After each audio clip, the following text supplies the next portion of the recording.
आएगा। Welcome the Pakistani science direction में उम्मीद करता हूं साहब खैरियत से होंगे, जाओगे खुश होंगे। यार भाई साहब, भारत ने ईरान के रास्ते अफगानिस्तान पहुंचा दी दवाइयों के खेप, करोड़ों अफगानियों ने किया भारत का शुक्रिया अदा। पाकिस्तान ईरान के रास्ते? हाँ जी, क्या बोल रहे हो यार? और भाई ईरान के रास्ते की भेजे हैं। यहाँ पाकिस्तान की तो बंद की। हाँ ना यार, वॉच करते हैं, देखते हैं, कोड ऑन करते हैं, स्टार्ट।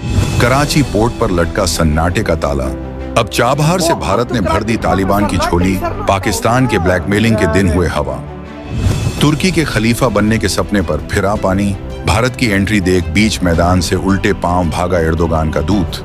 मध्यस्थता से खींचे हाथ। दवाओं की खेप लेकर ईरान के रास्ते पहुंचा भारत का संजीवनी जहाज। इस्लामाबाद की धमकियों को तालिबान ने दिखाया ठेंगा। टूट गया पुराना गुरूर।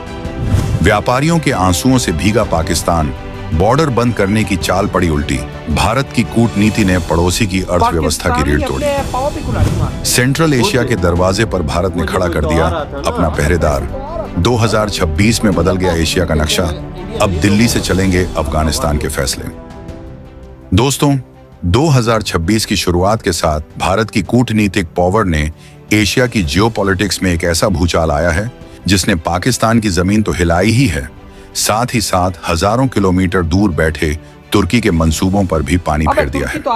एक तरफ जहां पाकिस्तान अपनी सीमाओं पर कंठीले तार लगाकर और रास्ते बंद करके अफगानिस्तान को घुटनों पर लाने का सपना देख रहा था, वहीं दूसरी तरफ भारत ने खामोशी से तालिबान को साथ लेते हुए एक ऐसी सुरंग खोद दी जिससे न सिर्फ पाकिस्तान की घेराबंदी टूट गई बल्कि उसकी रही सही अकड़ भी धूल में मिल गई।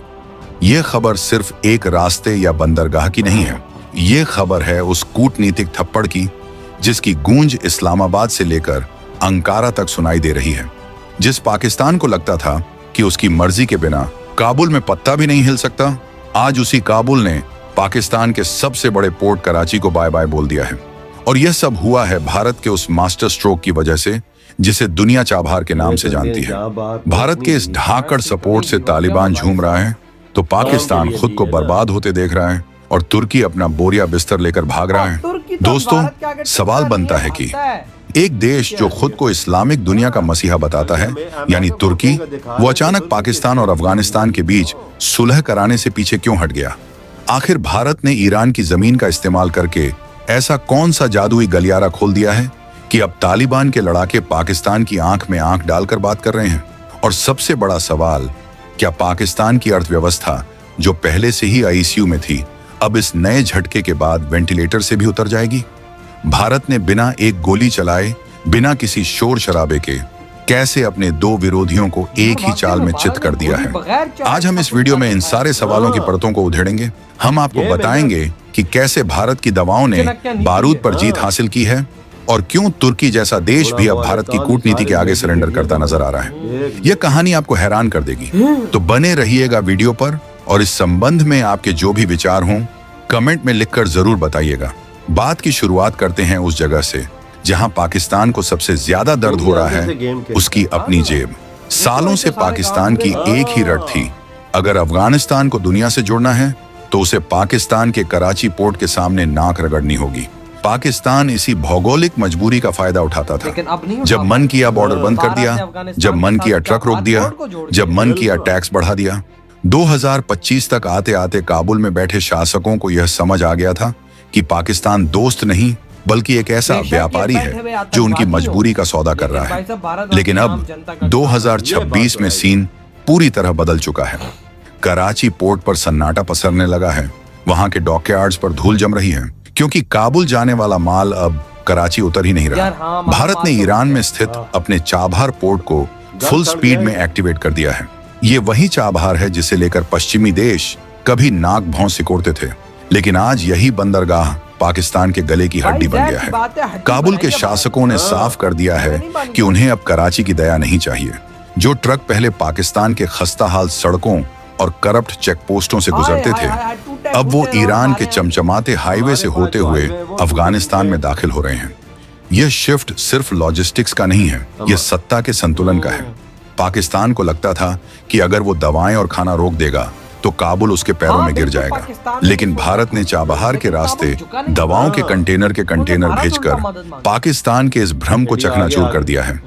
आज स्थिति ये है कि काबुल के बाजारों में मेड इन इंडिया दवाएं भरी पड़ी हैं और पाकिस्तानी व्यापारी जो कल तक मुनाफा कमा रहे थे आज अपनी दुकानों पर मक्खियां मार रहे हैं। ये भारत का वो जवाब है जिसमें आवाज नहीं है लेकिन चोट बहुत गहरी है।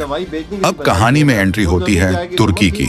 तुर्की के राष्ट्रपति एर्दोगान पिछले कुछ सालों से खुद को मुस्लिम दुनिया का खलीफा साबित करने में लगे थे। उनका प्लान था कि वो पाकिस्तान और अफगानिस्तान के बीच बड़े भाई की भूमिका निभाएंगे, दोनों का झगड़ा सुलझाएंगे और इस पूरे इलाके में अपना दबदबा कायम करेंगे। तुर्की ने बाकायदा दोनों पक्षों के बीच मध्यस्थता शुरू भी कर दी थी। पाकिस्तान भी खुश था कि चलो उसका दोस्त तुर्की अब काबुल को समझा बुझाकर या धमकाकर लाइन पर ला देगा। लेकिन अचानक खबर आती है कि तुर्की ने इस मध्यस्थता से अपने हाथ खींच लिए हैं। उसने साफ कह दिया है भैया हमसे ना हो पाएगा। आखिर तुर्की क्यों भागा? वजह है भारत की मजबूत एंट्री। तुर्की ने जब देखा कि काबुल के शासकों के पास अब विकल्प मौजूद है, जब उसने देखा कि चाबहार के जरिए भारत ने अफगानिस्तान को एक नई लाइफलाइन दे दी है, तो उसे समझ आ गया कि अब पाकिस्तान का दबाव काम नहीं करेगा। तुर्की समझ गया कि जिस पार्टी तालिबान के पास भारत जैसा मजबूत सप्लाई पार्टनर हो उसे आप डरा धमका कर टेबल पर नहीं ला सकते। तुर्की की कूटनीति हमेशा से दबाव पर आधारित रही है, लेकिन भारत ने वहां विकल्प देकर उस दबाव की हवा निकाल दी। तुर्की का पीछे हटना पाकिस्तान के लिए किसी झटके से कम नहीं है। इस्लामाबाद को उम्मीद थी कि अंकारा उसे बचा लेगा, लेकिन भारत की स्ट्रेटेजिक चाल ने तुर्की को यह सोचने पर मजबूर कर दिया कि इस डूबते जहाज पाकिस्तान में सवार होने का कोई फायदा नहीं है। तुर्की का यह यू टर्न साबित करता है कि अंतर्राष्ट्रीय राजनीति में सिर्फ नारे नहीं चलते, जमीनी हकीकत और सप्लाई चेन चलती है जिस पर आज भारत का कब्जा है। अक्सर लोग पूछते हैं कि जंग हथियारों से जीती जाती है या पैसों से। भारत ने 2026 में दुनिया को बताया है कि जंग इंसानियत और जरूरत को पूरा करके जीती जाती है। ओए क्या बात कर दी है भाई, वाकई में जंग इंसानियत के काम करके तो जीती जाती है। जैसे मोदी जी अफगानिस्तान में कर रहे हैं। यार एक सीधी सी बात करूंगा, देखो चाबार बोर्ड से फाइनली वहां पर दवाइयां पहुंच चुकी हैं और पाकिस्तान को मिर्गी के दौरे पड़े हुए, पाकिस्तानी पागल हो गए हैं। पाकिस्तान की कंपनियां इस टाइम भाई साहब फड़फड़ा रही हैं कि भाई हमारी दवाइयां नहीं पहुंची और वहां से चाबार बोर्ड से भारत की पहुंच गई। यार कंपनियां दवाई पैसों के लिए बनाती है, उनकी एक्सपोर्ट ही बाहर नहीं होगी तो कंपनी वालों ने तो मक्खियां मारनी है, उनका माल जो बाहर नहीं जाएगा। और हमारी 2 नंबर दवाइयां अफगानिस्तान जैसे देश में जाने के काम तो उन्होंने पिछले दिन बोला था मैं आपकी 2 नंबर दवाई की जरूरत ही नहीं है। अब हमें भारत मिल गया क्योंकि भारत ने चाबार पोर्ट से सप्लाई करना शुरू कर दिया। वो 1 नंबर दवाई बनाता है इंडिया में। और अब हमारा कराची पोर्ट मक्खियां मार रहा है।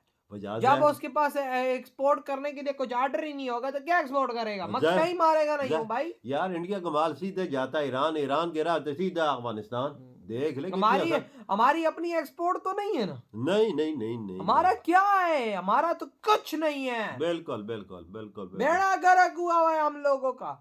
भारत यहाँ से धड़ो धड़ भाई साहब अफगानिस्तान में माल भेजी जा रहा है। अब तो पाकिस्तान का पोर्ट खत्म, अब तो पाकिस्तान के अंदर ट्रंक एंटर करना खत्म, अब तो डायरेक्ट चाबार पोर्ट से कर रहे हैं। यार इंडिया ने ली इसलिए है ना, दुनिया से तजारत व्यापार करने के लिए, तजारत करने के लिए, दुनिया को अपने साथ खींचने के लिए।